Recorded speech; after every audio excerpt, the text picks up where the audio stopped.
Welcome to Lesson 2, Understanding Big Data.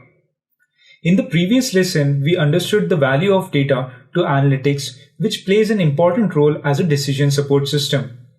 In this lesson, we would understand a little deeper about big data. Let us look at the definition. By definition, big data are a collection of data sets so large and complex that it becomes difficult to process using on-hand database management tools and traditional data processing applications. Let us break this definition into parts. First, big data are a collection of data sets.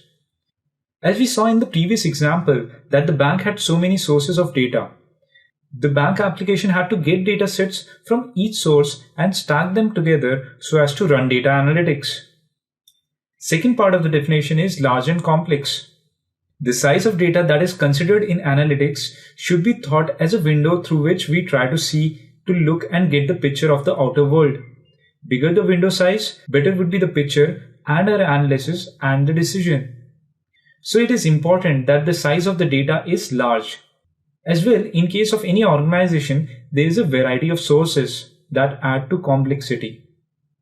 Third part of the definition is that it becomes difficult for the traditional tools to process.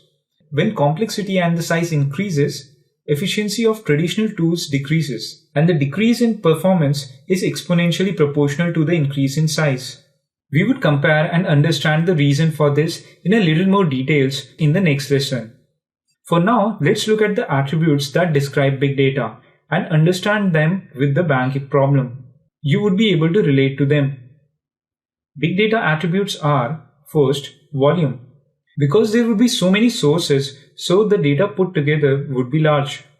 And as we have already discussed, the size of data should be as large as possible so that data analytics algorithm would be able to produce meaningful results. Second is variety. Each source of data would have its own schema and methods of sharing. For example, internal data repository would be a mainframes database, while the market research firms may share the updates on social media on a flat file.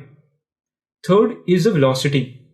The fresh new data that would be flowing to our organization would be on weekly, daily, or might be on the hourly basis. This rate of flow of data with time is described as velocity. So there are these three attributes, volume, variety, and velocity, which are to be kept in mind when thinking of big data. Let's look at a few key points that are vital for data analytics to generate accurate results. Data analytics would give us cues if the decision is worthy or not. It is important for analytical algorithm to train on a large sets so as to predict correctly. Larger the set, better would be the accuracy of analytical algorithm. It has been researched and proved that simple algorithm on a large data set would yield more accurate result than a sophisticated algorithm on a small data set. This shows the importance of the largeness of the data. Considering hundreds of parameters rather than just 5 would increase the accuracy of analytical model. So more the parameters, better would be our analytical model. For statistical analysis, the data need not be edited once it has been retrieved and put on the database on which we run the data analytics. So the pattern of the architecture would be write once and read many times. Once the data has been put in the database on which we would run statistical algorithm, it would hardly be changed. Next, let us look at an interesting study done in the field of data size and its growth so as to gain what is ahead of us in the future.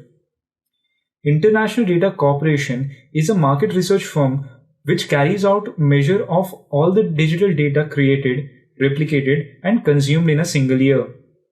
It also predicts the trends in various subjects relating to data. Here are a few exciting points taken out from their most recent survey. The data from 2005 to 2020 would increase by a staggering amount of 300 times. That implies a whopping 5,200 GB per every human being. The data would double every 2 years from now until 2020. 33% of this data would be valuable if analyzed. There would be a lot of expenditure in the big data technologies in the time to come. So if you are stepping into the field of big data, I congratulate you. As an exercise now, I would suggest you to Google search on IDC Data Universe. Also learn a little more about IDC and EMC as they are important companies in the field of big data.